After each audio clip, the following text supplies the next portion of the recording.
Počet mŕtvych po zásahu tajfúnu Bofa na Filipínach stúpol na vyše 740. Záchranári uviedli, že je len malá nádej na nájdenie ľudí, ktorí mohli prežiť. Filipínske úrady sa domnievajú, že niektorí zo stoviek nezvestných možno ušli k príbuzným a ešte sa neprihlásili.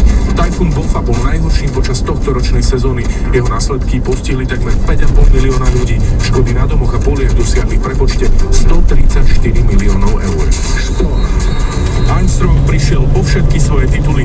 Medzinárodná cyklistická únia oficiálne oznámila Lanceovi Armstrongovi, že mu odobrala všetky tituly, ktoré získal po júli 1998. Američan má teraz 3 týždne na odvolanie.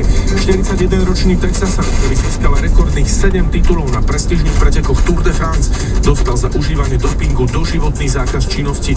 Podľa antidopingovej agentúry bol súčasťou najsofistikovanejšieho, najprofesionálnejšieho a najúspešnejšieho dopingového programu v histórii športu.